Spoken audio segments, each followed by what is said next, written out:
Welcome to the Trails of History podcast. Today's guest is Leighton Hughes, a veteran, history enthusiast, and the driving force behind WeHappyFew506. Leighton combines lived experiences with a deep respect for history, remembrance, and the people who served, creating projects that connect the past and present in a powerful and personal way. From his time serving in Afghanistan to his incredible work preserving memories through initiatives like WeHappyFew506 and the Currahee Signings, Leighton has found unique ways to honor those who fought, whether through collecting signatures, visiting historic sites, or touring around historical places connected to Band of Brothers and SAS Rogue Heroes. Recently, Leighton has also been exploring historic locations across the United Kingdom, capturing stunning images of remembrance closer to home, showing that history isn't just something we travel far to find, but something that surround us every day. We are excited to talk with Leighton about his journey, his service, the stories behind his projects, and his passion for keeping history alive, not just in books, but through people, places, and shared experiences. Now, let's roll the intro. Soldiers, sailors, and airmen of the Allied Expeditionary Force. We went over and we crawled. If you stood up, you were dead. Schulden tragen den deutschen Staat, das Deutsche Reich. What's distance? For 5, this is Delta for 5-3. We shall fight in the fields and in the streets. We shall fight in the hills. We shall never surrender.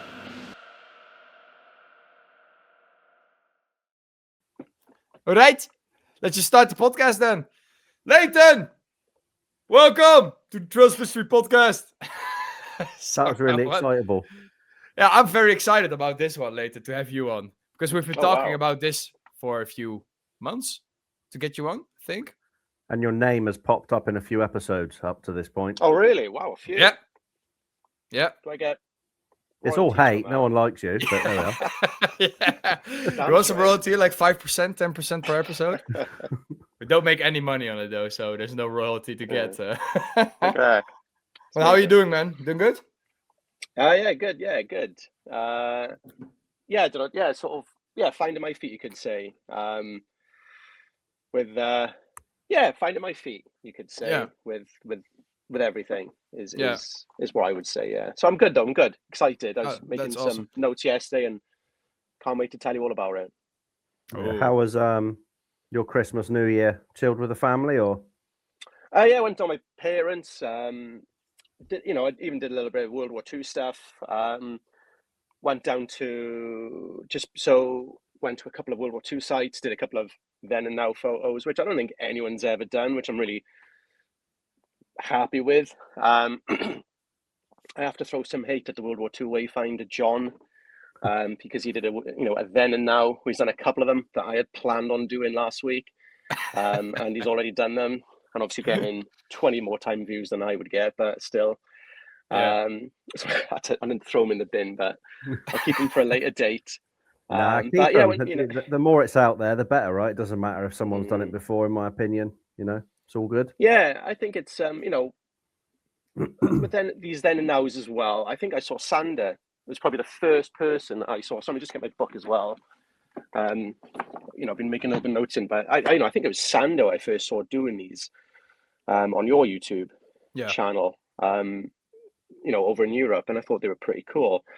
And then I saw World War II wave, John, the World War II wayfinder, which is weirdly, I kind of know him but don't know him kind of thing from 25 years ago. Oh, really? We have a crossover, yeah. There's a crossover story with our military service, and I saw that he was doing them, and obviously because he was based in Germany at the time, so he had all these wonderful places to go to in his off time as well. So he started doing them, and he's obviously grown and grown and grown and grown. So I just find them really cool. Oh, and the guy on I think he's moved into YouTube. He used to do on Instagram the D-Day German chat. Is that the D-Day guy? D-Day history something? Yeah. I got that idea from him to do it. Yeah, I think I saw him as well. Actually, as well doing it, and I think that's brilliant. And I met him in Normandy in 2022. Lovely guy, lovely guy. Oh, you met him? Yeah, I met him. Yeah, Oh wow. Oh, that's awesome. yeah, Yeah, I've never yeah, seen him, never met him before. yeah. But I think that's the wonderful thing, though. He doesn't show his face; he just shows his work. Yeah. And that's what he does. I think it's brilliant. And obviously, he's on. I think hundreds of thousands of followers on Instagram. I want to say in the last. Correct me if I'm wrong, but I want to say he's only recently just moved across to YouTube. I don't know. Is that Could be. I've no clue. I've not looked myself. I know who you're on about, but I've not seen the YouTube channel pop up yet. Yeah. But I think you nailed that, though. There is something beautiful about those then and nows. It's quite powerful, because it's you can do a then and now in like a smallish video or a photo, like a 5-second video or whatever, and the information it conveys in that short period of time or that one frame is huge. Yeah. And it doesn't have to just be World War I, II, right? You could do anything. Like movies. And loads of people do movies. You don't have to be into it to understand it. You could just be like, wow, and then it does bring to light that I could have something like that at the corner of my street and I would never know. Yeah, exactly that. It's short. It speaks all the languages as well. Like there's no language behind it. Everybody can understand what it is. And short for the attention span as well, right? And if you just time it right with the photo, that's what I did. Just only like 4 seconds, 5 seconds with a busy photo, and then pull it away. Then people will rewatch it because they want to see it better, right? And then YouTube sees that people rewatch it, and then it will get more views and I think more. I think it explores. People can explore that as well. They can go, "Oh, that's where I didn't know that," and they'll go and see it. Yeah, or they'll look into it. They'll learn about that history. So I'm in the movie one as well, and I've done a couple of movie ones. One for like Currahee Signings, and I think I've done one with Richard Burton and Elizabeth Taylor on this terraced street, in Pont. I saw that one recently on your Facebook. And I'd always wanted to go there, and I thought, man, that's it. To see that these two Hollywood legends at that time were stood in that spot was incredible. An amazing piece of history, and she went back there when he died for his memorial, which was literally just around the corner from our street. So to know that the golden girl of Hollywood had been there, it's amazing. You can do that World War II as well. So I think on that particular day as well, I'd gone to Margam Park, where the headquarters for the 28th Infantry Division were as well. Literally, I think 20 minutes before I'd been at Margam Park and did that. I wouldn't say 20 minutes, probably half an hour, but where Ike was addressing the troops of, I hadn't seen that, but I mean, I'd seen the photo a few times, and then but I hadn't really looked into it. I bought the unit history book of the 20th Infantry Divisions or Port Talbots, or and I need to go there, and I'd been meaning to go there for about 2 years. But when I go and see my parents that way, I don't tend to go past a certain point in this, so I made time to go there. And prior to that, I'd gone to Camp Island Farm, where, again, I'm not sure if I showed you this one, Sander, it's now on YouTube, so if people want to like and subscribe that one, be happy for you, I will say. We have WeHappyFew506, go subscribe. The German Great Escape is, obviously there were quite a few German Great Escapes in the UK, but this was the largest site, which is Island Farm in Bridgend. And the tunnel is still there, by the way, it's still there. And the hut they escaped from as well. But so there was this photo, and I'd always wondered where it was, where there's a bunch of German POWs just lined up on parade. And I'd always wondered where it was. Yeah, I'd always wondered where it was, because I hadn't really explored that camp. Everyone always tends to go to the hut of where the Great Escape happened, or the German Great Escape happened. That's where people tend to sort of migrate to. And I've always wondered, and Adam, you've met Adam, haven't you, Sean? Have you met Adam? Yeah, We've both met Adam and Joe, and we've always spoken about it and exploring the camp. And again, when I was visiting my parents, and I planned on doing another Hollywood of movies, then now, but I didn't have time to do it. But I thought, right, I had to sort of really plan my journey, my stops. And I thought, man, I'd really like to explore Island Farm. And I did to a degree, and I found the spot where it's just covered in bush, it's covered in trees, it's just overgrown. And it's like what Sean said earlier, it's just something quite beautiful to know that 8 years previously, there were, significant figures of history. Yeah, on that spot. Yeah. Some of those guys went to Nuremberg as well. They went to Nuremberg to the trials. Yeah. So just to see it It's and the reason I found it as well is I was just looking for sort of any signs, any indicators of what could sort of point me to that spot. I mean, I found a site plan, and then I found an after the battle article from, I want to say, the mid-80s, where I think it was like quite a few pages of it, and it showed the spot. Wow. And I was just like, yeah, so I know it. You also had a photo you made, I think this week, was it? Or last week? No, it was this week, where you went to the to form, was it an airbase or there was something, and then the whole building was completely gone. And sorry. Yeah, you don't know beforehand like what you're going to get unless you use Google Maps, and even Google Maps can sometimes be outdated. And then you showed me that picture, and I'm like, dude, and you said everything is still there, and I'm like, oh, that's gonna be an awesome one. And then the next day you send me a photo of the buildings being completely destroyed. Yeah, it's like a that memory. So this is a really, really unheard of site. So unheard of site. Sorry, uncovered, I would say, but there's still a lot there. I think that's why I was sort of misleading you a little bit with that one. There's still a lot there, but I was interested to see what was still there. This site, so obviously what you said, Google Maps is outdated. It doesn't go down it can't go down certain roads, and this is a bit of a private road. It was like a bit of, farmer's land. And I knew what was not going to be there. But part of me was hoping it was just going to be like this bank of mud that builds on, leans against the M4 motorway. That's what I was hoping it was. But it was a scrapyard.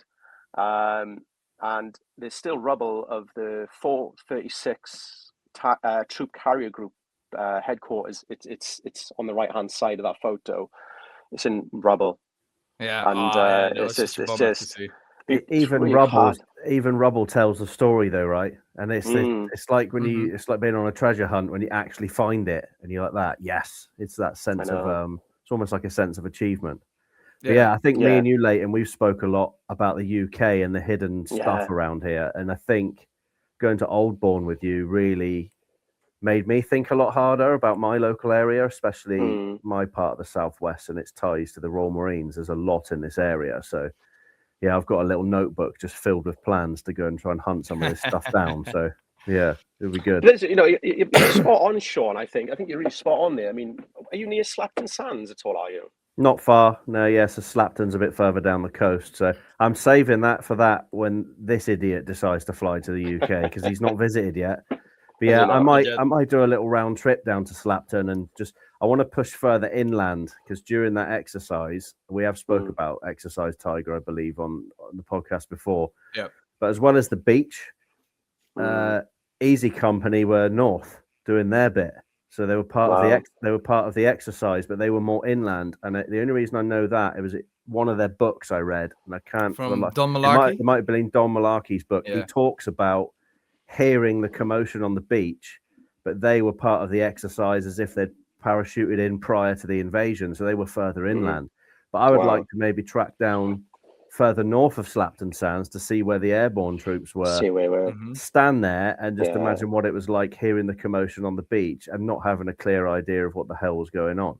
It's really cool. That's a really way of it's Don Malarkey's book, and you think of Slapton Sands and the disaster, but then you've got to think those paratroopers were inland, role playing their part, exercising their part.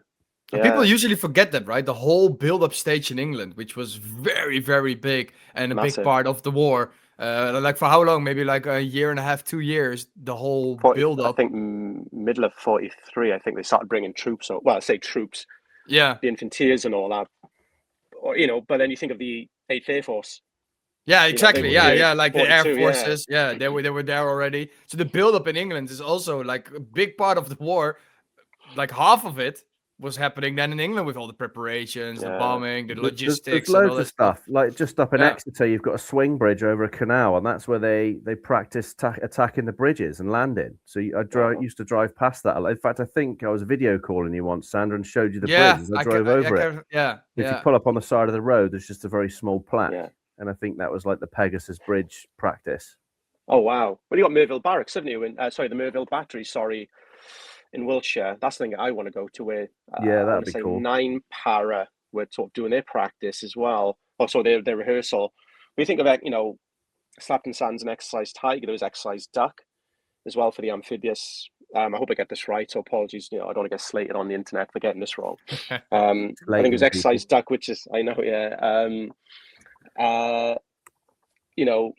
Talking about so the amphibious landing craft. I think I was exercise duck, and then there was exercise. I hope I get this right. Beaver. I want to say Beaver. Where I think there was, because part of that exercise build-up, and again, this is where we talk about where we're from. Certainly in the UK, we talk about Slapton Sands is always spoken about. I think it's more so because of what happened with the U-boat and then the bombing, the torpedoing of the ship. But there's exercise. I think it was Beaver, which was in West Wales again, which is where I think it was the engineers were involved. Again, I've seen diary entries online, it's a wonderful thing to see these handwritten notes. I think it was a naval commander who, talks about collecting troops from Port Talbot and then taking them further up the coast. And again, there's some mock landing craft there. I'd have to speak to Adam because he knows quite a bit about it. But so yeah, we look about where we're from, and what Sander just said then is it's not sexy enough. I say it's not sexy enough for people to take an interest in. Sadly.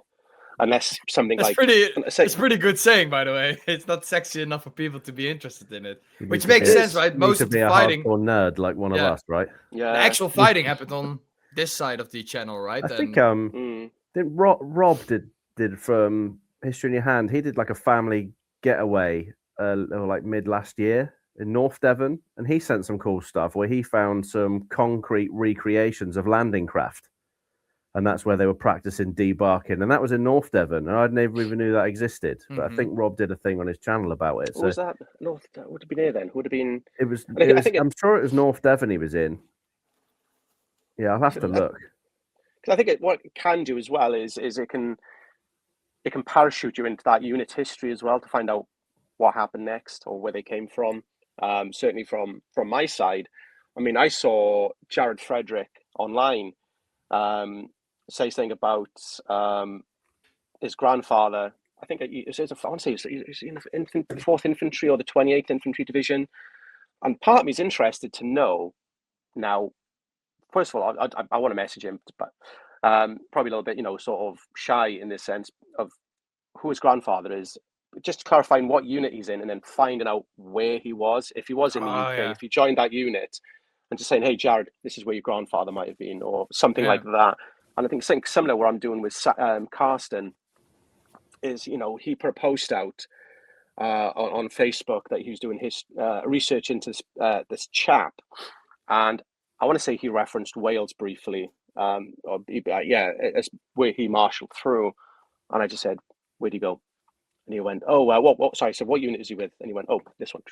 I think it was I don't want to get it wrong. But he said, oh, this is his unit. I'm like, okay, boom, boom, boom. This is where he marshaled through. This is where he was beforehand. And then my intent now is to go back there and just show, send Karsten photos of where this chap that he's researching, where he would have been or where he might have been, and certainly get the drone over as well, which I love doing. This is an overview of that camp as well from above. So how do you handle that? So you get a unit's name, like the division and the regiment, and maybe even to the certain company. Well, what do you do for your research? Like, how would you start? How would you get it? Are you also buying books? Because of course you're going into the archives, right? You're going into the morning reports, what you sent me as well, a lot of stuff. You are finding out a lot. I know. I don't know. You sent me a screenshot, and you are on page 501 of 1,000, 2,000 pages, and you find like a little sentence there where like your hometown gets named in. I don't know how you do it, but it's really cool. But you also buy books and then go read about it, and then like, what does your research process looks like? I mean, what's this one here? So this one here, this is a folder just of one. That's the I just print off. I have to buy loads of binders and lots of a subscription to HP Smart, because obviously they charge you per print if you go beyond your subscription. Yeah. So I go on something called Fold 3, and I look for, it's weird. I bought this. Where is it now? This book is fantastic. I'm trying to find it. I've got next to me. It's sorry if I'm trying to find it. Take your time, mate. Fold 3, we've got access to now, Sander. Right? Yeah, we're doing Fold 3, Ancestry, newspaper.com. Fold 3 is incredible. We got a full subscription between us just to start digging into research and stuff. And I remember when we first got it, and we're like, "Oh, should we just have 5 minutes, have a quick look?" Yeah. 3 hours later, we're like, "Oh my god, look what I found!" 3 hours later, we were still busy just researching. It's sort of an addiction. Pushing midnight, and we were just picking random guys from the local memorials, just seeing what we could find. Yeah, and Sean was saying to me, "Sender, we have to stop now. I have to go to bed." I'm like, "This is weird." And Sender, stop. We have to go. I remember. That's it. That's exactly what even the morning reports. It's you go in the archives, and like I said, you could just pop on to look for like 5 minutes or 20 minutes. You're there like an hour later. Yeah. And for me, it's weird. The 82nd Airborne. One camp I want to look into is where they marshaled through for the seaborne element. This is something I learn. Something new all the time. And not every paratrooper went by airplane into Normandy because of such a large airborne operation. There wasn't enough airplanes for them, or aircraft, or gliders. So some of them had to go via sea, which is obviously members of the 101st Sobel, that's a myth straight off the bat that he went via, he parachuted in and took out a machine gun nest. He didn't. He went via sea. And for me now, I'm 50-50. He went via Swansea because a lot of the 506 went via Swansea in South Wales. And that's the 1st, 2nd, and 3rd Battalion. And I think he was part of the HQ at that time, I want to say, or supply. Yeah, he was kicked out of the infantry. Chiltern Foley. So he went from Chiltern Foley and he became a supply officer. And so I was trying to find out, because obviously some elements did go via Southampton or Portsmouth. I want to say Southampton, but a lot did. The 501st, the 502nd, the 505th. A lot of the 50, even from the 82nd Airborne went via Swansea or Cardiff or Newport, which is incredible to hear, because you don't hear about that. No. You just hear England, and it's that this, the 82nd Airborne went via my hometown or near my hometown, and one of Force C or Task Force Howell went via Bridgend, is incredible. And like I said, I sent you a paragraph of buying books. I buy books on the 82nd Airborne, which is really cool to have. So I'm not very 101st centric with what I buy. I buy whatever interests me. That book is amazing that you have of the 82nd Airborne. Let me see if I can. Yeah, here it is. This book I can recommend to everybody, and I wish I could find one of the 1st Airborne Division of the British or the 101st. This book, All American all the way. It goes into such. You see how thick it is as well, right? Yeah. It goes into such details on like this guy in this unit did this at that bridge, or that. It's just so detailed. It goes. Sorry, go ahead. I was going to say Phil Nordike. He's written a lot, isn't he, on the 82nd? That's his focus. Yeah, it's really cool. Tell you a book I just finished recently, Leighton, was Matt Pellet's one. Oh, what a book. It's so good. Like I started it, I took myself like camping for a night. I just did a hike in a wild camp, and I just took this book with me, and I got through like 3/4 of it, and I finished it just before Christmas. But I've already got my little notebook earmarked for some extracurricular activities for the weekend to go find some stuff. Some content for Trails of History. Yeah, I mean, Oldbourne's not even that far, so. No, it's not, and I think there's so much more than Oldbourne, and this is it. There's so much more than Oldbourne around there, and I think there's a band of brothers, and it's great for highlighting Oldbourne, but I think that gets a lot of the attention. And I was with Matt the other day, so when we went to the 501st areas, and that's where I did that 436 as well. I did that around the same time. Matt couldn't come with me, so I went by myself afterwards. So we did, the 377th, went to the sort of billet area where the barracks were, the foundations are still there. Parachute Field Artillery Battalion, and then we went to Hampstead Marshall, where the 501st were, or where at least part of originally when they first came to the UK, that's where they were to start off with. Other elements were in Lambourne, which is where Fritz Nyland was, obviously, the story of Matt Damon, Private Eye, Private Ryan was based on. So because obviously there wasn't enough hardened accommodation or tents at the time, so somewhere in this massive park, this estate, Hampstead Marshall, some sent over to Lambourne, but then when they came back from Normandy, they all stayed in Hampstead Marshall, all the 501st, before they went back off to Market Garden. So we went to Hampstead Marshall, and it's just there's this photo in there, you know, where you see the water tower, Officers Row. If you see that photo shot, I mean, just to see that, I mean, I was really excited about seeing that particular site. And again, it's that then and now of, my God, there was a water tower there, and the foundations are still there for that water tower. And there are other foundations dotted around as well. But just like, man, this is just phenomenal. Just to see it, and I think to walk that ground as well. And there's a nice little memorial there as well. And you know, I'm trying to get Biggio to bring that 101st veteran over, because he was 501st. And he would have been there. I think he, you know, I don't know when he joined the company or the unit, sorry. But if he did jump in. Yeah, did he jump into Market Garden? Yeah. We went to his drop zone. Wow. So he would have been in Hampstead Marshall. He would have been in that camp. So I'd love to say to Andy, hey, I'm trying to say to Andy, but he's obviously a busy chap now, moving into his Vietnam era, you know, bring that chap there, take him there. Let's do something, you know, because I know he's coming back over to do the Anasis High Gallery thing again. And I've been told that he's bringing over 2 B-17 crew members over, but bring that chap as well. And he's terrible with giving you information or notice. And if you give me a bit of time, I know I can take a I know I can, you know, take the appropriate time off. I can know, and I can help him, and I can take him to these places. Certainly, you know, take him possibly to the pub that this chap would have drunk at, which is just down the road.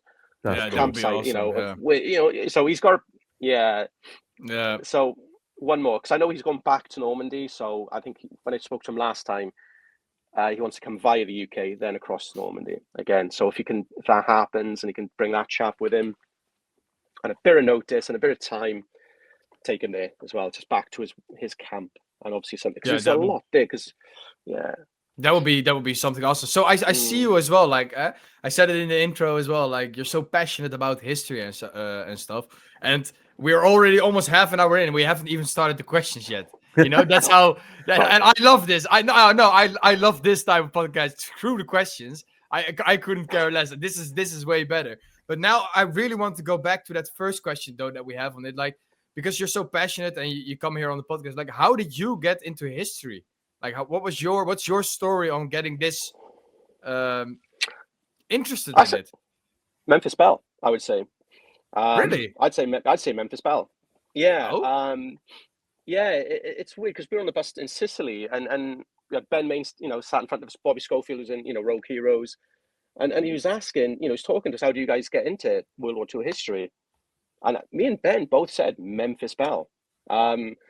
And you know, that, I think because of my age as well, I was probably around, you know, maybe 10 years old when that was released, or when it came out, or when I first watched it, you know. And I was like, wow, that's amazing. That's a beautiful airplane, you know. And I went to an air show at a military base near where I grew up. Again, you know, a couple of years later, and somebody said, oh, the Memphis Belle, you know, was flying over your head. And obviously Sally B, you know, I now know that to be Sally B. So, and then obviously used to watch all the World War II films growing up then, you know, Great Escape. And this is something I found out recently with The Great Escape. A chap I used to work with in the military, in the RAF, his great uncle was Roger, the guy, you know, Richard Attenborough, the guy who was being portrayed, is portraying his uncle. I found that out a couple of months ago. I couldn't believe it. I was just like, wow. Yeah, that's awesome. Had that. Okay. I've not seen that movie for ages. I need to watch it again. Oh, it's been for me also a long time. Player. It's on BBC that movie was made in the 60s. 60s, yeah. It's incredible. I mean, so it's watching The Great Escape. I say, you know, dipping into the Battle of the Bulge movie, which was terrible. I mean, the worst movie ever. It's awful, isn't it? Bridge Too Far. Best movie ever. With Memphis Belle, we visited the hard stand for that, right? We did, yeah. That was cool. It was a B-17, right? We blagged our way into camp. Yes. When we did, yes. We were very lucky that the guards there were very, but you know, and to see that William Wyler stuff. I mean, I'd seen that for years as well, even after Memphis Belle. I thought, I saw it. I don't know if it was like during the internet era or even prior to that, maybe on television, you know, that William Wyler documentary, you know. So to see like the farmhouse, which I've always wanted to know where it was, you know, the farm building where it's, you know, pans across, you know, and this is, you know, the countryside, and it sort of pans across into the B-17s, you know, firing up, and to see that spot was amazing. Awesome. As well. It's just like you're standing there, and then there's, because it always pans like little, B-17s, various B-17s, and there's one where you see engineers or ground crew working on a B-17 with a church behind you or behind the aircraft. Always wondered where that was. And this is the absolute kicker again, is how close I've been to these sort of stuff.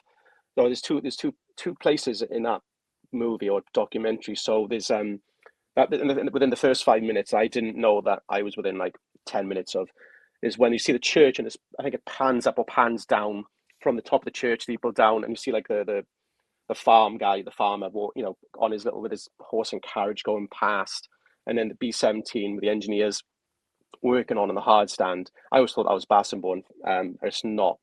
And there's a church behind it as well. You see the church tower. That's at Alconbury, and I was like literally just down at a place called Huntington, just outside Huntington, when I was with the RAF, and I'd gone past that church a million times. I've driven past that hard stand a million times, and I didn't know it was it, and I could have gone to What a kicker that is, though. When you found out, you were just like, forgot why.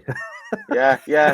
And I think I'd always been interested. At that time, I was obviously in 8th Air Force country. Because people think of East Anglia as 8th Air Force country.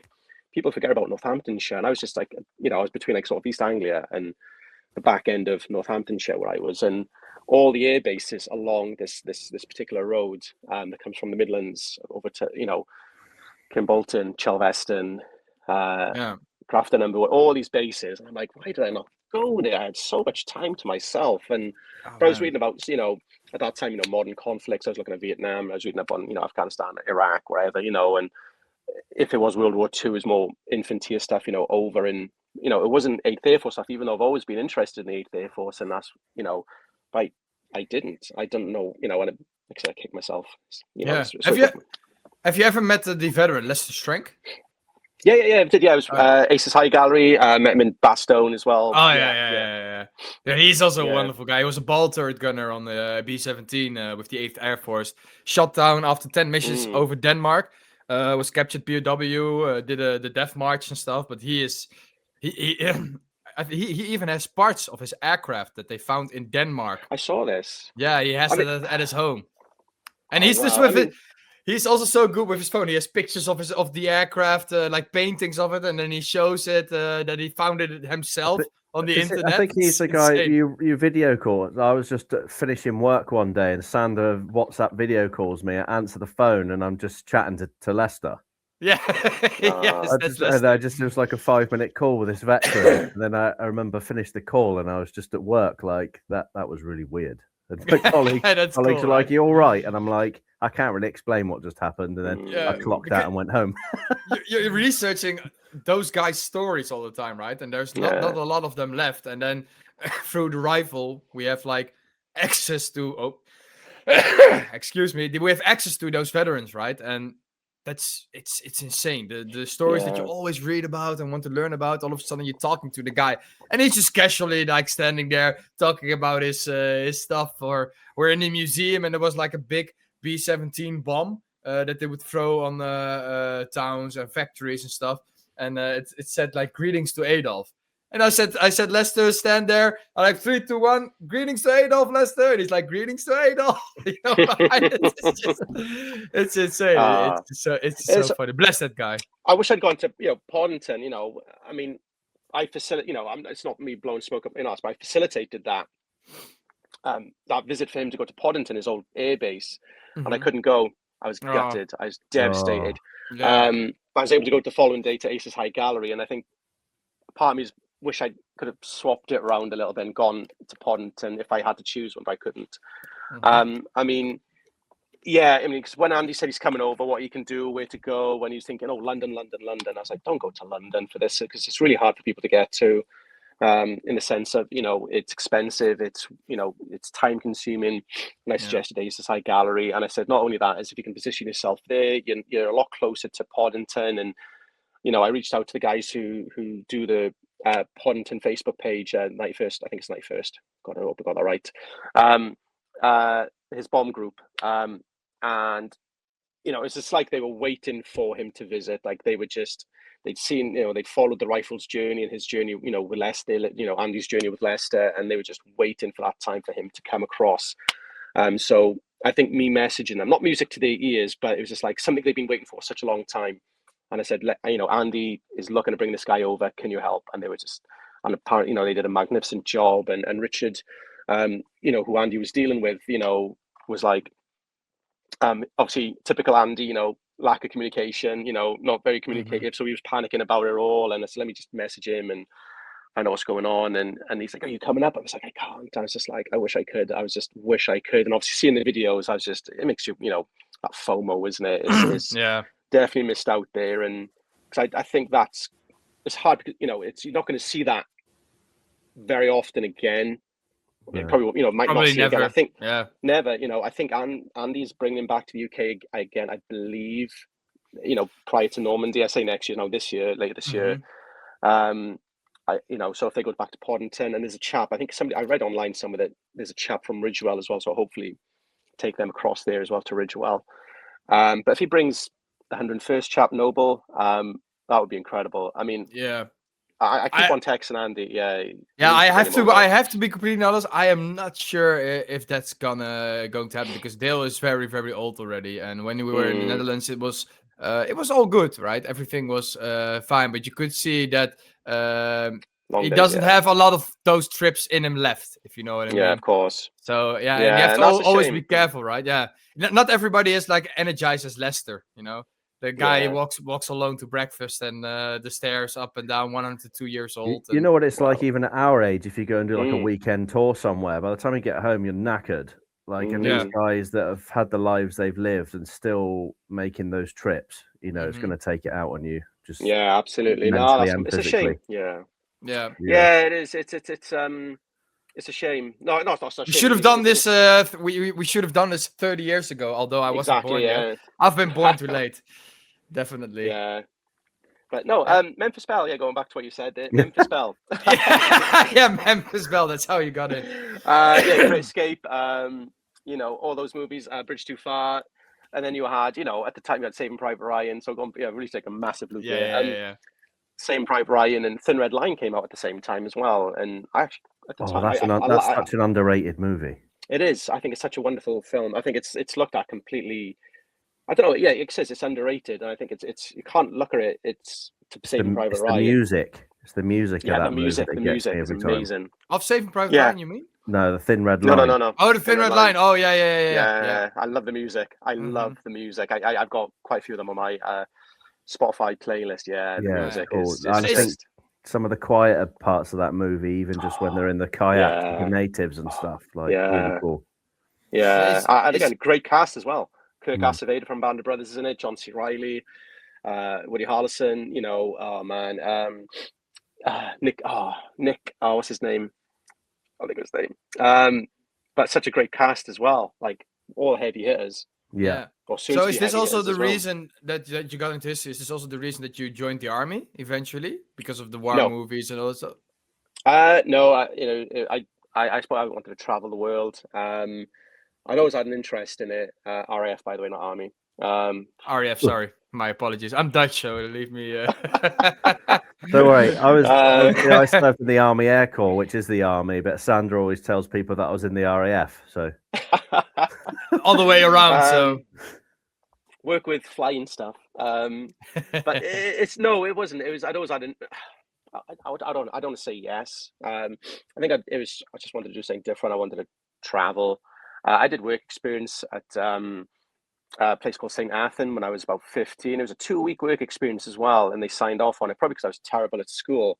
And I loved it, to a point where one of the chaps, he was probably the lowest rank there. I was only 15, and he was an Irish chap, and he was just like, I got put with him because he's the youngest guy, the lowest rank, but he's a lovely guy. I got on really well with him.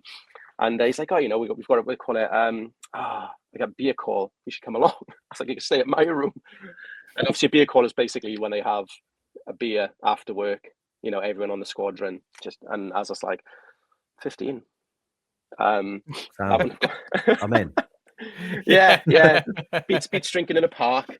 But yeah, that, I worked, and it was obviously a fast jet aircraft. It was a maintenance center for for tornadoes, and just to see that. I mean, they didn't have a lot for me too. There's not a lot I could do, and my neighbour set her up because he worked there as well, and I'd wanted to be an aircraft engineer, and I didn't score high enough on the aptitude test to get it, and then I joined up as a signaller or communications operator, and I just absolutely hated it. It was so boring, and I left after a few years, but I did a deployment to Oman, 2006, and I that's the travel I wanted. I was in the Middle East. Oman is a beautiful country.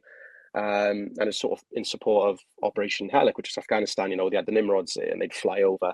And at the time, it was probably like a month or so before, we had two chaps come over from the SRR, Special Reconnaissance Regiment, and they used to come into our little centre. One was a Welsh guy, brought two Royal Marines. One was called David, and the other was Joe. And a few months later, that one of the Nimrods went down, and I was reading the newspaper. I'd left the RAF at this point for a year, and I was taking the metro into Birmingham to go to my civilian job at the time, and I remember reading Nimrod had gone down, and Joe was on the aircraft along with a para. Yeah. It's like, holy shit! Because he wasn't. It's just when I first met, like I said, bought beers for each. He arrived in, lovely guy. He's a Royal Marine. He's Special Forces.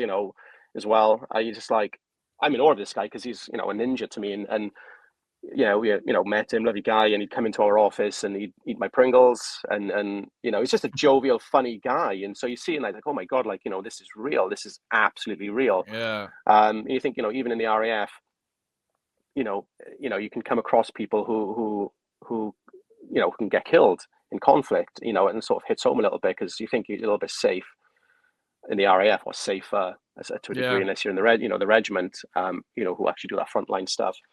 And like I said, I always missed the RAF when I left, and I thought I don't want to do what I did because I didn't really enjoy it. I didn't find it really engaging for my brain. I didn't, it was quite boring. It was becoming quite technical as well, and I'm not a technical person. I say technical, like computer technical. But I was like the idea of being a policeman.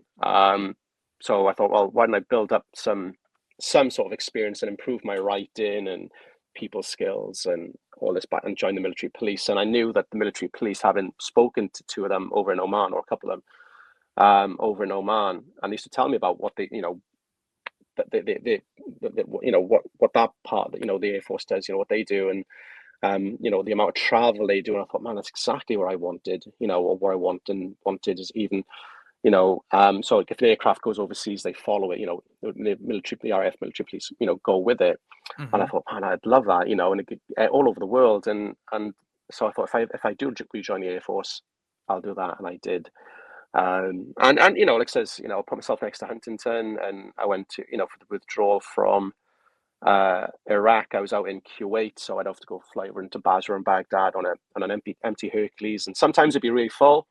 And they'd have to put me in the cockpit and sit with the air crew, landing and taking off into Basra and Baghdad. That was awesome. Yeah.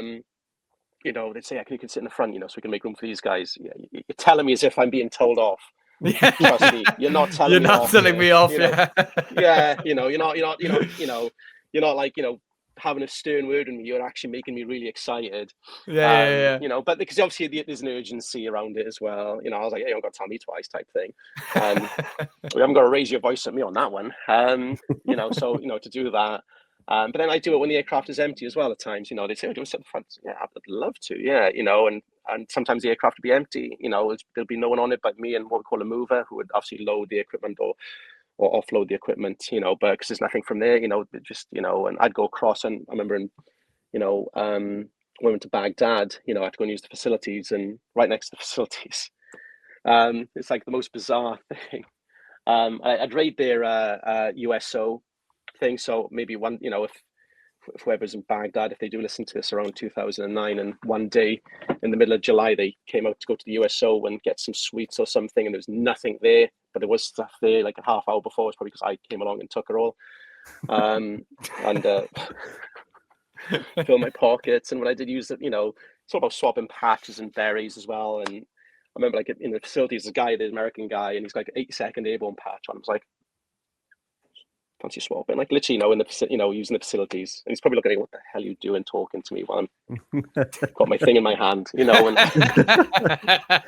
Swapsy? Yeah, Swapsy. Yeah.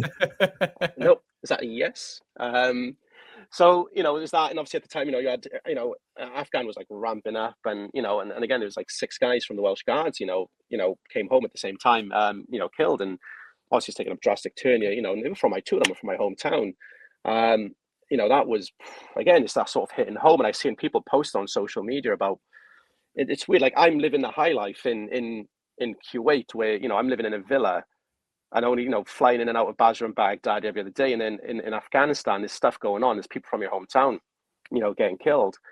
And, and also, and you're like, Jesus, and it sort of hits home a little bit. You're like, I didn't know these 2 chaps. I'd heard of them over the years, but I didn't know them. But people I knew them, and that's hard. It's hard, like, and again, I wanted to go to Afghanistan, so I wanted that one to be my next tour. I didn't want to end up in the Falklands or go back to Oman or anything like that. I wanted to go to Afghanistan, and then, like 2 years later I did, and I wanted to do the job I wanted to do as well.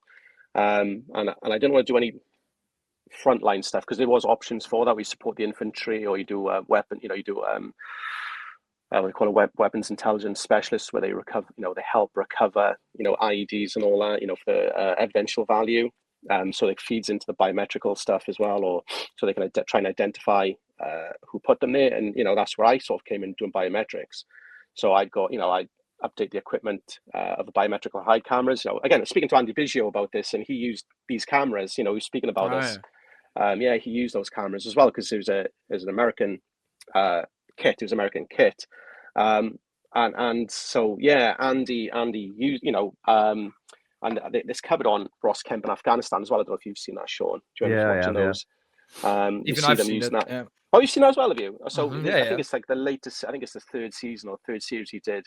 They see him using this camera, and that's why I used to update, but also use it myself as well. And I, quite call it, the subject matter expert on it. Although, I wouldn't say expert, but it's just you sort of very little training, you're the expert. You sort of have to learn on the job. Yeah. What's the name? Yes, got it. Go. Yeah, and of course it's American kit. It wouldn't be British made. Wouldn't work.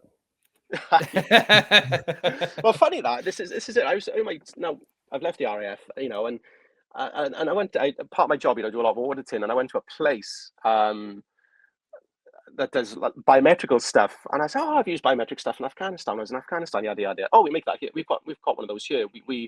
They did thing to it. I think they did the software for it. I'm like, you're kidding me? Oh no, we've got one in the back. If you want to go and see it, I was like, yes, I do. Yeah. To see that again, that once you know exactly what I was on about, and to see that piece of equipment again was incredible. And it is really interesting. It was something different. Like, says within the RAF police, I didn't pull any triggers or anything like that. I went out on a couple of patrols, vehicle patrols, set up a checkpoint, or go to update equipment, or I'd get he was part of a certain task force, Benny. He was a Royal Engineer. Somebody'd get arrested by the chief of police. Him and his police officers. That get there's always a farmer in a lot of the time that they just looked at the police officers funny. They get arrested and they want them biometrically enrolled. So Benny would come and grab me, take me over, because he had that relationship, and and it's really interesting to see how they treated prisoners as well, like completely different to what you'd expect. Contractors. Hey, we've got like 50 Afghanistans here, Afghanistan nationals here, can you biometric enroll them? So I'd speak to my point of contact and whatever, patrol base, and say, hey, do you fancy a trip out to so and so, which is where the civilian contractors were. And yeah, no problem, because they get good food as well. So they got, I think guys from a place called Pimon. I can't remember the name of the place where we went to. Don't ask me what that was, but we went out there, and it's because they got good food. So we went on a vehicle patrol, and we drove over, and there's like 50. We took over a few guys, and it's just really interesting, and if I was on camp, they'd come and give me a shout if there's somebody's been captured off the ground by British troops. So I biometrically enrolled 2 Taliban fighters over the course of 6 months as well. That was really interesting. And like I said, I didn't capture them. I just biometrically enrolled them. And I know they were big fish because they just look different. They look different from what the chief of police had arrested. Yeah. There was just a different look about them in the eyes, in the posture, what they wore. So for me, that was quite interesting to do that. And I remember seeing the reaction of the intelligence officer who came out to see me do it, and his reaction when we, this is a level 2 guy. I'm trying to think. The tiers, there was 5 tiers.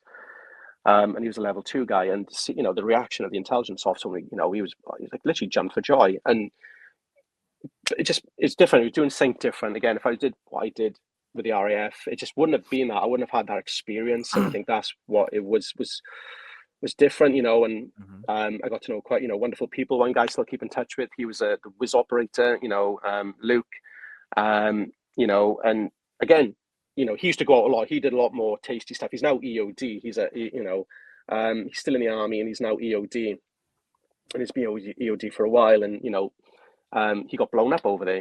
He's fine, but it's just like, oh my god, and because he put something on social media saying I'm fine. I don't know what wires you need crossing to be part of EOD. That's like bomb disposal, Sander. If you don't know. Yeah, I know. At EOD, what point do you wake up and think I'm going to do that? It just doesn't make sense. Those guys are something different. They have nerve balls of steel. I was meant to see Luke again, a little reunion, because I've got a map of, again, this is... Yeah, that's what I wanted to ask as well. This is one of our questions, which I was going to lead on to, actually, about the map. But shall I read the question? So, do it. Yeah, because obviously I think I spoke to Marcel recently, and I remember chatting to you personally about the map. So you have a map of a particular AO of Afghanistan, that's correct? Yep. And I guess you've taken a bit of inspiration from the rifle style, where you're starting to get signatures on the map from veterans who serve there. What I can probably gauge the answer, but what sort of made you decide to do that, and how many signatures have you got now? Biggio, Andy, again, he's been, I think what he's done there is magnificent. Yeah. Really really inspirational what he's done there. And I don't know what it's like over in the US, but I don't know about you, Sean, but World War II veterans here, if you do hear of one, it's because he's somebody's grandfather or great grandfather, and that's about as far as it goes. Where I suppose, I don't know if it's different over in the US, where Andy's been able to sort of, they celebrate it differently, but they tend to go a little bit very British here, very under the radar. And but definitely Biggio. And I had this map. I mean, it's weird. I brought back 3 of them, and I gave one to Michael Cudlitz of one people. I gave one to Rick Warden. I said thank you for signing my Band of Brothers poster. But the one I kept, though, I used to have it in my flat up on above the dining room wall. It's just I wanted. It's weird because I saw a friend of mine a few months ago, and he did exactly the same thing in his office. He's got the same. He's got two maps he brought back from Afghanistan from his AO above his office. I thought, man, that's exactly what I'm doing, but I'm adding signatures to mine first. And I wanted to add him to it, and it was in my car, but he was such a busy guy, we just didn't get around to it. So it's just an excuse to go and see him again. But how many have I got on there? I mean, I got a few done in Boston in May. I got General Pretorius, I hope I said that right, who was ISAF commander at one point. Don't ask me the year, because I wouldn't. I'd have to have a look that up. But to have him on, I mean, he was doing a book signing in my town a couple of years ago, and I went to a talk, magnificent talk on leadership. Him and a chap called Andrew Roberts had co-authored a book together, and I thought that's my opportunity to. I'd love to have him sign my map. I mean, I'd never get that signature again. And so I went. He did the talk. There was a book signing. And the queue was massive, but I left 5 minutes before the talk had finished, so I could be at the front of the queue. Just because I'm a nerd, that's just me. I just hate waiting sometimes, and I think if you're at the front of the queue, sometimes you get a little bit more time as well. And I just didn't know how big the queue was going to be when I went there, but it was massive. So I'm really glad that I left 5 minutes early to go and do that. And and he was. I like to think he was a little bit blown away. Oh wow, this is incredible! Oh, yeah, of course, absolutely signed it. And it was always going to be something that went up in like a man shed or something like an office space, down the line. And I think getting to know Andy and seeing what he does, and then seeing General Pretorius do a talk and a sign and having him sign, I thought, well, I want to keep on going now. Yeah. And much and there's a chap called Geraint Jones. He's a podcaster, veteran state of mind. He's an author. He's written a couple of books on Afghanistan. I was really nervous about asking him, and I was like, man, I'd love to have you sign it. He's like, hell yeah, I'd love to sign it. I'd absolutely love to sign it. And he's in North Wales, but he was going to be in London at one point. He's like, I'm going to be with a couple of other Afghan veterans if you're about. I was like, no, I'm not. I wish I was, but I'm not always in London. I am occasionally with work, but at that point I wasn't. And until we have Race Fest and talk about Welsh Guards again, this is really interesting. There's a guy doing a talk on being an infantry. I can't think of his name now for the death of Rob Gallimore. And he was in the Welsh Guards in 2009. So I wanted him to sign my book and my map, Dead Men Risen, about the Welsh Guards in 2009. I didn't get him to sign my book because he was signing it. We had a photo. And then because there's another talk coming on afterwards, we sort of got pushed out the sort of tent, which is a shame, really, because it doesn't always happen. But I think as a turnaround time, I think he went over a little bit as well. We just didn't have time, or when we got pushed out of the tent, he got pulled in another direction. And then there's a chap there, to the side. You'd seen him sign my map, and he goes, "Oh, what's that?" And it's like, "Oh, it's a map of Afghanistan." He's like, "Oh, I was in Afghanistan with him." I was like, "Oh, do you want to sign this as well?" And he's like, yeah. So we were talking. So I had a really good conversation with him. I had a really good, a guy called Jim Darcy, who's in the Welsh Guards as well. Yeah, he was my boss in Afghanistan. I was like, oh my God. I was like, so he signed my book and he signed my map. That's cool. And then we spoke about the two chaps from my hometown who died. We spoke about 2012 when I went back out there, where a chap from the RAF military police, Brent McCarthy was killed, who I knew. And there's another chap, Craig. I met Craig in this is why I apologize about. Sorry, where I met Craig. He was from the village next to me, and with Craig, so he knew those people. So I might have to brush over that one because I feel myself, but it's hard because I don't no trigger time. But it's saying to Craig's mother that I'd met Craig, because I knew Craig's mother's boyfriend at the time. We went to school together, so I messaged Yestin on Facebook or posted, "Hey, I just seen Craig. We're a small world, blah blah blah blah blah." And he's like, "Oh, how is he? How is that boy? Yeah, he's good." His mother pipes up on the thread, "Oh my God, you've seen Craig? How is he?" And you're sort of telling the mother, "Yeah, he's fine. He's a good spirit. He's looking forward to it."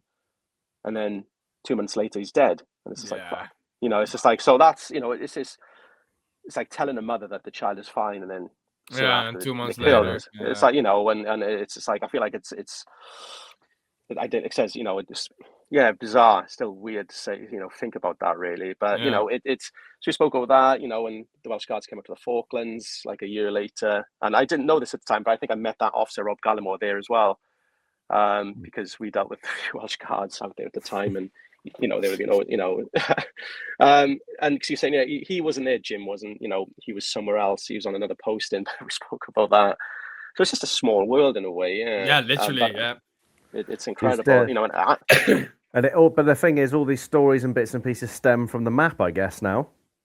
Yeah, so it's weird now. I don't think I'm brave enough to do what Andy's done. I spoke to Gez about this, Geraint Jones, and I said, would you ever do like a book on Afghanistan?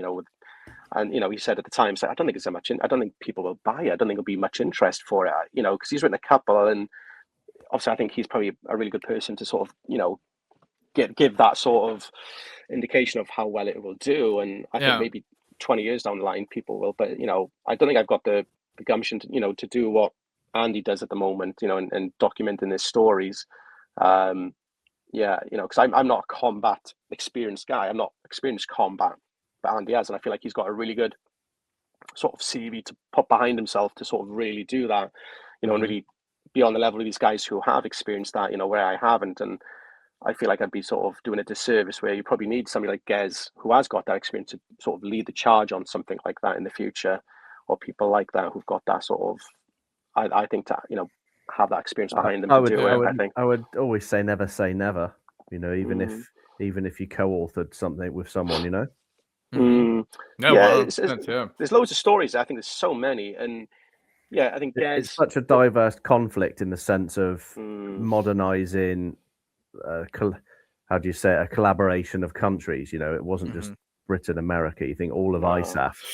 You've got Marcel's signature on their Dutch. If you that's so cool to have. based French. on the map, would be colossal, depending on the stories you could tell and who, you could have the Germans signing it, the French, the Dane. There's so many. I know, that book could be very interesting. It would be. I think it would be. Yeah, that's a really good point. If you included all of ISAF rather than just the usual sort of UK, America, and I'm not belittling the others. It's just what people talk about the most, Mm-hmm. No, you're right. No, you're absolutely right. And I think if you get you'd have to have people who have you couldn't have somebody who's just loading and unloading aircraft or just guarding, say, Camp Bastion, or you'd have to really because there's some incredible what people have done over there, like some of the jobs, the roles they had from special forces. A friend of mine, he was in the brigade, what was it, the brigade, was it reconnaissance force, BRF? I hope I got that right. And they were like sort of, he was like an MP, but the original person who was going to be part of that, they got replaced by him because he's done that kind of stuff before, supporting infanteers on deployments in a sort of military police role for detainee handling. And he was like, they were doing like the operations for BRF were, incredible. Like they were like just below special forces, I'm led to believe. And it's just so many different things out there. And like also Sean said, it's the stories. There's loads of documentaries on it now, which is really cool to see and really interesting. It's such a basic one as well. And you see, there's one, Our War. It's called Our War by the BBC. And if you want, there's some incredible ones. They're brilliant, really, really brilliant documentaries, if I'm honest. And there's one on, again, Welsh Guards, 2009. It's called The Lost Platoon. It is on, I'll have to send you the link to it. So it was on the Daily, it has loads of videos. It's called I think Our War was the first documentary that really started making use of helmet cameras.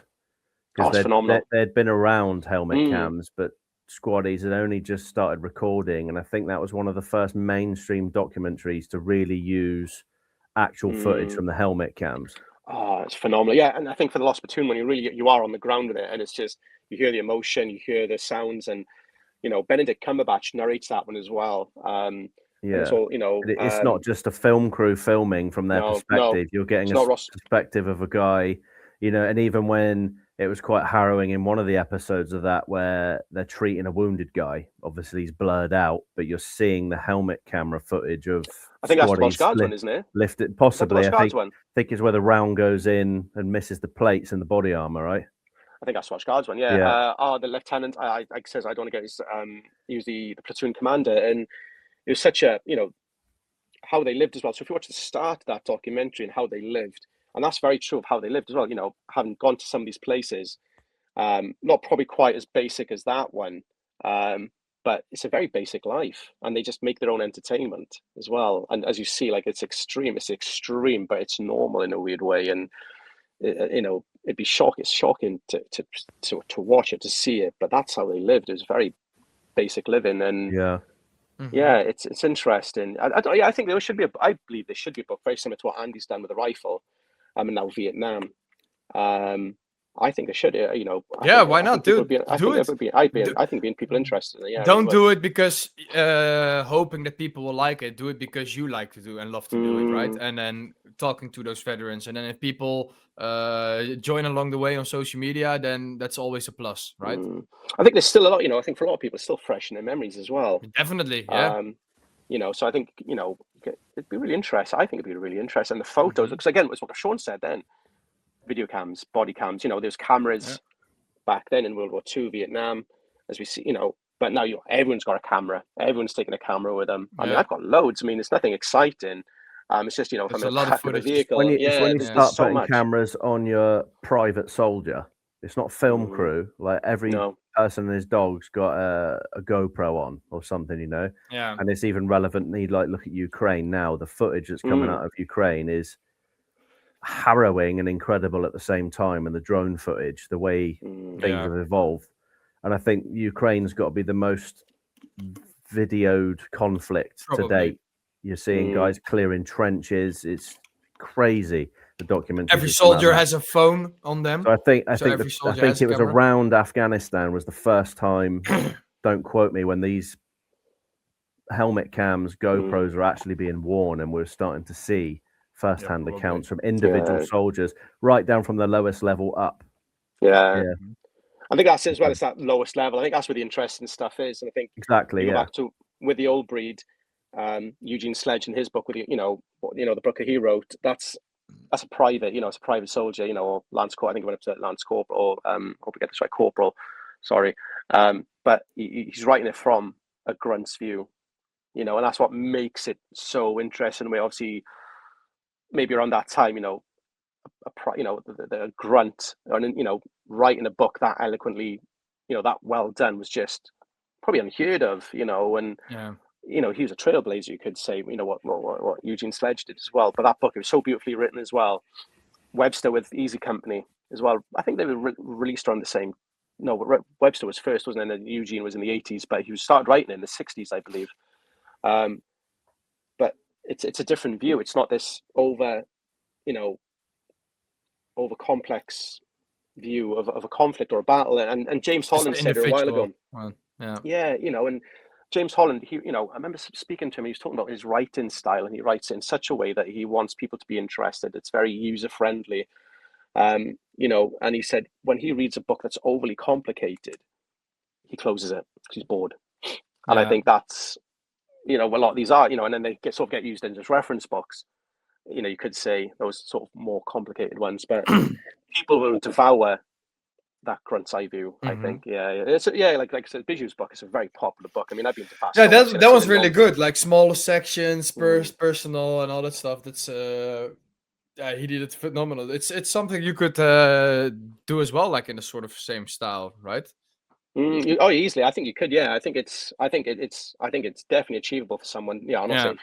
Yeah, but I mean, I'm just seeing that, what the work that Andy puts in now is just phenomenal. But yeah, 100%. So we are already over an hour mark, and there's still 3 things that we need to ask you. Yeah. And also there's maybe a 4th thing, and we'll just keep this one short. You do realize that the whole friend group that we have now with Chris, JD, Marcel, and Sean, that's all because of you, right? Yeah, you have. I'm saying yes only because we've met all on the We Happy Few and with Rob and stuff. We've all connected more through the We Happy Few tours, which is something I wanted you to know. That's pretty cool. For some reason, I think it's awesome. I think it's been, it's. I think that's the wonderful thing about it. It's just like you're not, it's not just exclusive to you guys either. There's other friendship groups as well. I think it's phenomenal, and I don't know if that's like happens with other Battlefield tours. I don't know. I don't know how that has happened, But I think it's beautiful. I think it's amazing. I really do think it's amazing to see. I think it's brilliant.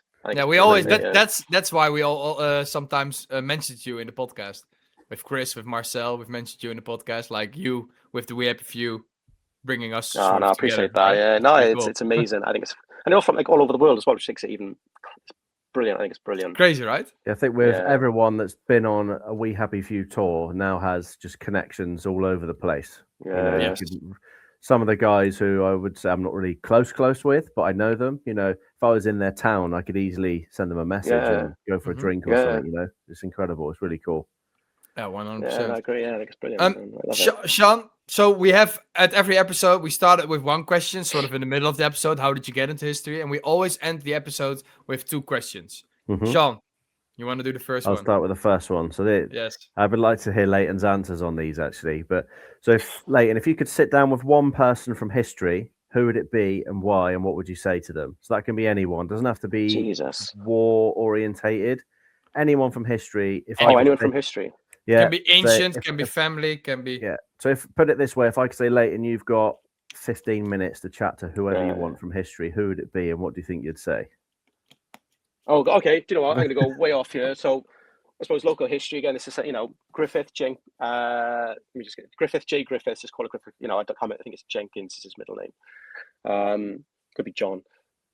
So Griffith. So if you've been to Los Angeles, you'd heard of Griffith Park, Griffith Observatory. He grew up about 5 miles from where I grew up, and he was in the same. So when I was going to visit my nan when she was alive in her village, I used to go past the house that he grew up in. So when he lived there until he was 14, I believe.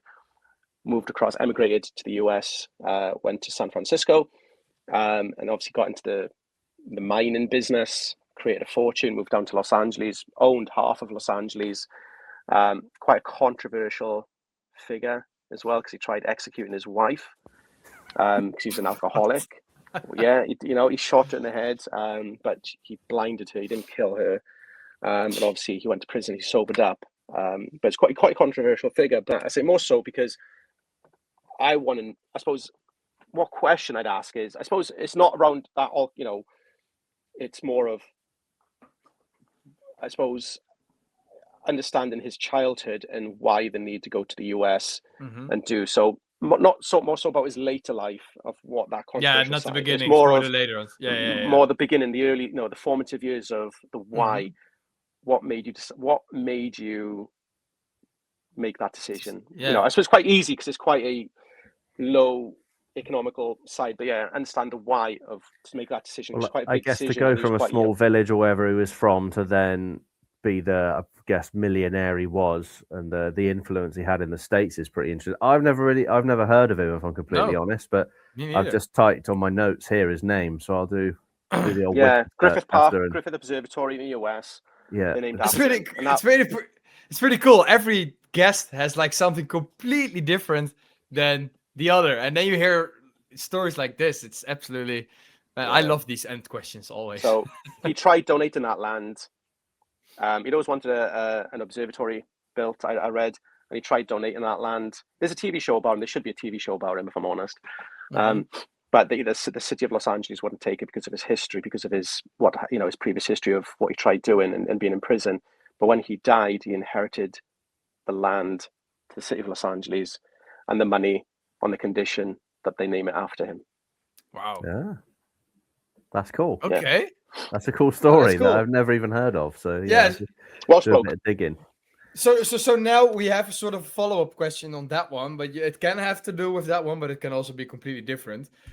If you could observe one historic event in history, what would it be and why? And it's just like a drone or a bird's eye view on top, and you can just fly around, nobody sees you, you can just observe it.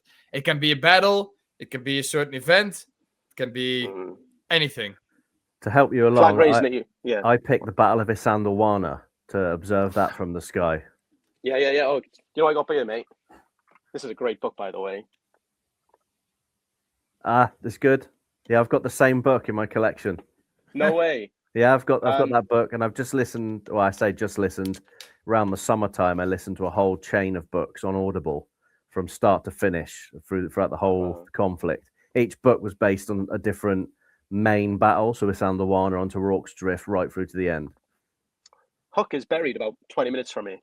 I've got photos. I went and visited Hookie again last year. We spoke about this. Hookie. I visited Hookie, and then I stopped at Beauchamp. It's a weird Hatch Beauchamp is the name of the village, and I went and visited Chard on the way back. Oh, yeah, we spoke about this actually in Auburn, didn't we? Yeah, we did. Yeah, and because my cousin's ex-husband, his great-grandfather fought in there as well.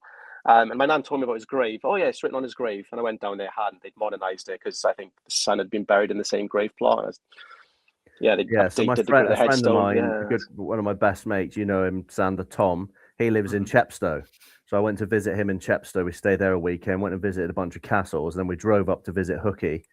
And we got there really, really early. There's no one else at the church, but there was a couple of ladies in the church that look after it. They were doing the flowers, and they invited us inside the church. They opened up and let us have a look around. And inside the church, there's a nice information panel about Hookie and his life. Oh, is there? I haven't been in the church. Yeah, if it's near your home, then just call in the church when it's open and the information panel.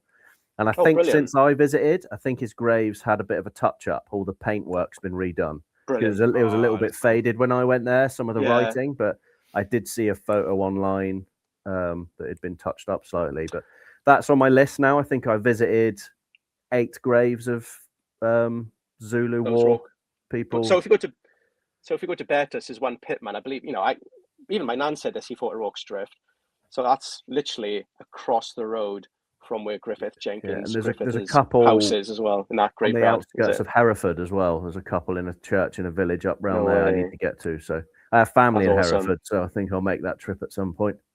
That was awesome. I love that. I love that. Yeah, I've interceded now on the what battle or what historic event would you observe from the sky. But I just wanted to give some context to help you along. That's what I would.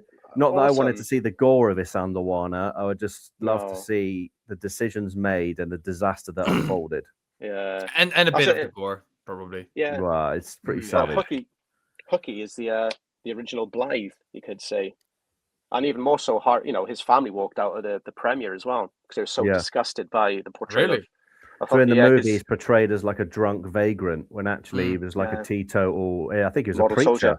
He was also a preacher in later life. Could be, but he's a model soldier. Yeah. Yeah, you didn't drink. And this is pre-internet as well. If you read the books you read about Hooky, I believe when they at Rorke's Drift, when they fell back behind the second line of defense, he actually hopped the sandbags with one other guy to run back to start bringing guys that were piling out of the church back over the defenses. So there's stuff that you don't hear of in the movie. No, but the first-hand accounts, it's incredible. I'll have to send you the link to the book. If you listen to Audible, I can ping you over the series of books. There's about 8 books. That one of the books covers Isandlwana, the other's Rorke's Drift. The others are either side of both those conflicts. Wow, incredible! Yeah, I'll have to read that, and because I haven't got to that. Yeah, I'm trying to understand why he won the VC because I feel like they don't really cover it. It's well deserved, and the full story behind it is amazing. Yeah. On that, obviously, I don't like. I've been a chat. Raising the flag of Iwo Jima. Oh, that's a good one. Oh, yeah. That's also a good one. Yeah. Yeah, I'd say that one. Again, because I think it's because it's so well publicized. I love the Bond tour poster as well, or the print. I did have a copy. I had to sell it just to clear my credit. But I wish I could. I will get it again, but it's such a well publicized photo. Yeah, it's one of the more famous ones of World War II. Yeah. So yeah, I'd say that one. Yeah, I'd say. Oh, that's a cool one. Flag raising of Iwo Jima. Yeah, oh, just because it's historical. Yeah, of its historical significance. Yeah, and it's just to see that. It's just Oh, that's also a cool one. That's what I like about it with the guests. Everybody says something different. That for me personally, it would be the Punic Wars with the Romans. I would love to see that, especially the battle at Cannae, where Hannibal just completely hammers the Romans, and then there's so many things. It's hard to only say that one. Maybe it's a little bit unfair as well that we let people choose one. Nah, I think one's good. Yeah, one's good. Okay, one's good. People think.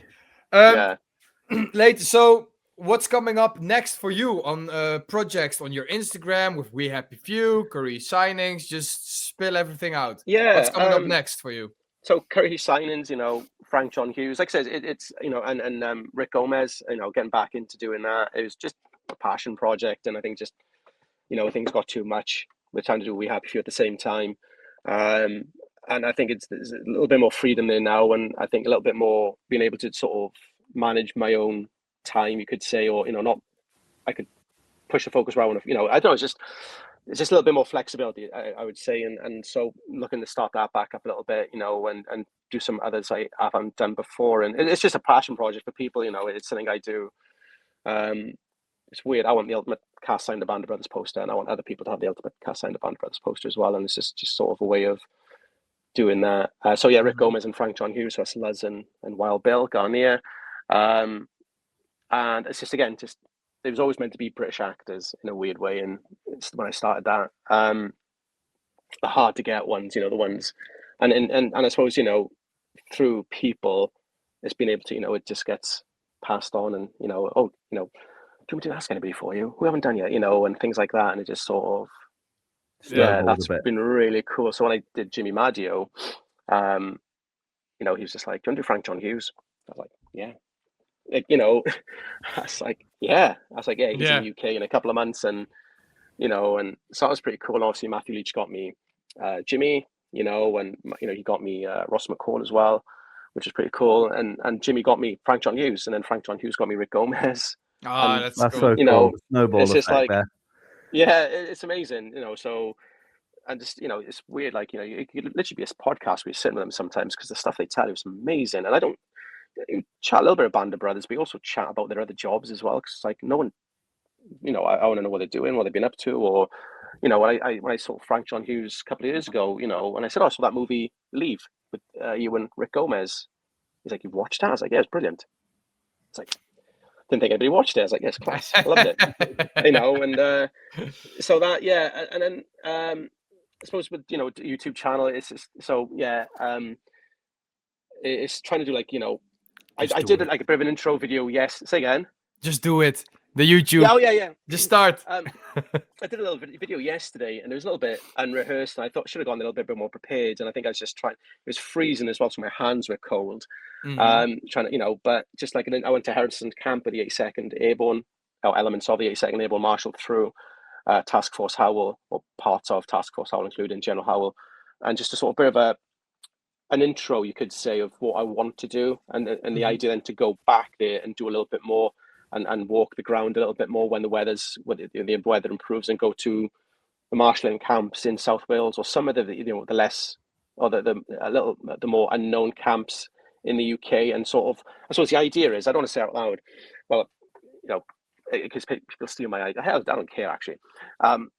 People steal my idea because I want people doing it, but it's to go to these camps and then talk about, even if it's just like a bite-sized piece of information of that unit, and to say, so-and-so was here, they were here from here to here, they went on to fight in here, here, and here, in World War II, or if there was a particular person that was there, and then get some drone footage overlay. I love drone footage, and I think it adds a really different perspective.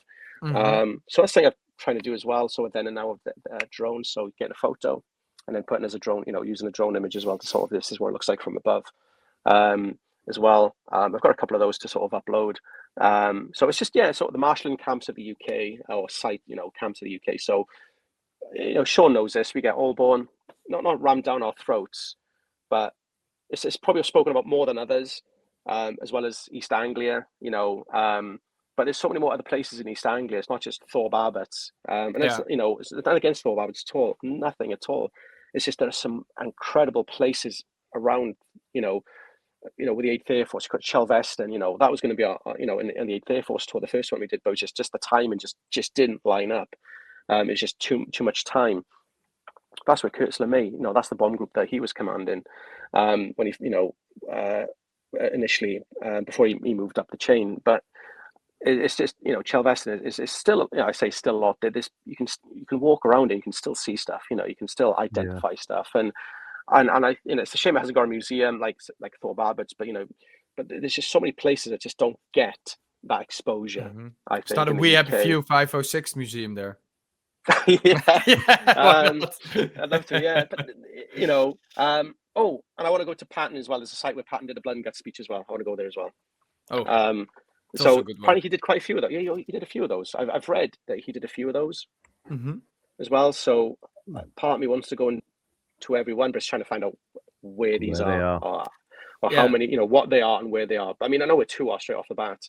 And it's just getting there really, because it's about 45 minutes away, and one's in 45 that direction, 45 in that direction. So it's just trying to find the time to get there as well. I've said to you before, Leighton, if you ever have plans for a little cheeky weekend doing stuff, give me a shout, because you don't live far from me. I'll drive up and we'll go check it out. And vice versa, mate. Yeah, absolutely. And I think there's so much to see. And, I think even around Holborn, I'm going to drag you down to Guernsey with me for a weekend as well. Oh, that would be a good one. Be nice. I'll join. Go and look at the bunkers on Guernsey.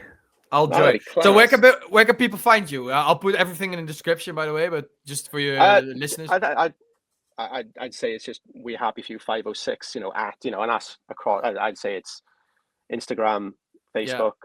I don't really use Twitter, YouTube. Yeah, it's just, I like the idea of, it's weird, I think I remember I might have spoken to Rob Samuels about this before, about putting myself in front of the camera on YouTube and do it.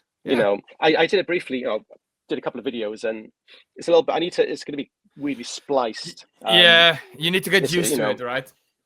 But I didn't feel that bad, if I'm honest. I should, or like that uncomfortable, if that makes sense. So I think it's just more, I need that structure of, I'm a little bit scattergun with it all, and it's just trying to make sure it's coherent and plan it out. Plan it out. Write scenes, what you want to say, and then just follow that. And then while editing, it's so much easier. Yeah, and I think that's it, and I think that's the intent really, is just to sort of go to these camps and go back to, Camp Island Farm and walk through around the places where actually, there's a little bit more to see than the hut of where the Great Escape happened. It's just more of it's going around some of the other places as well, which I didn't even know was there. I can see that video idea, like going on places where the Great Escape was and stuff. That's like No one talks about it. I think there's something on Sky TV last year. That's the first thing I've seen in about 20 years on the place. This thing from Channel 4 in the UK. I think it's on YouTube 20 years ago, and that's I've spoken to a couple of historians about this. I'm like, Great Escape, Jim, Great Escape, what? Yeah, you know that one. And it was quite cool because the 20th Infantry Division were there before. They moved out. Well, obviously went across to mainland Europe, and then it became a POW. Like all the camps in the UK, or a lot of the camps in the UK, it became POW camps.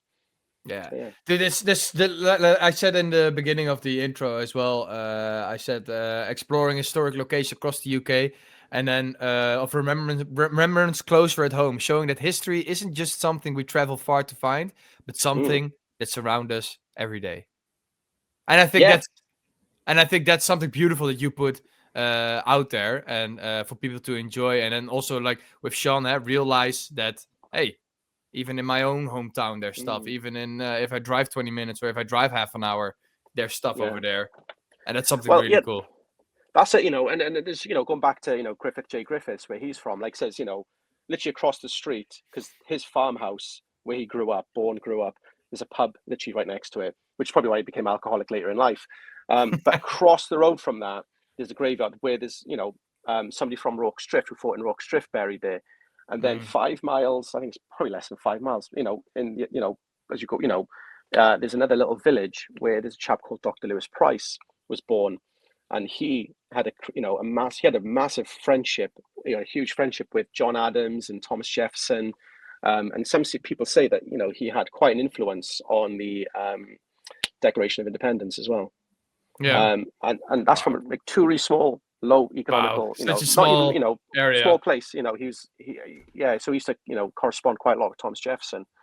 And small village. If you see it, if you were to drive through it, it looks, it's not fancy off, it's. So a good message to the viewers and the people who are listening: explore around your own neighborhood and try to find history there, because you'll be amazed probably what you'll find. 100%. I think that's a good ender. Should we end it on that? Yeah, sounds good, man. Sounds good. Yeah, go out, explore, and learn about history. Leighton, absolutely thank you. It's been an hour and a half.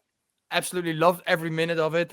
It's we should do these podcasts like 3-4 hours sometimes, man, because there's so much stuff to just talk about. We didn't even get to all the questions, and those podcasts are the best in my opinion. Part 2.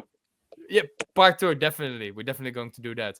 Leighton, thank you. You can find everything of Leighton in the description. We'll put it in there, and you can find his content and his stuff there. Leighton, we want to thank you, and we always end the episode with a salute. You can do whatever. So, thank you for watching, everybody, and salute. Cheers.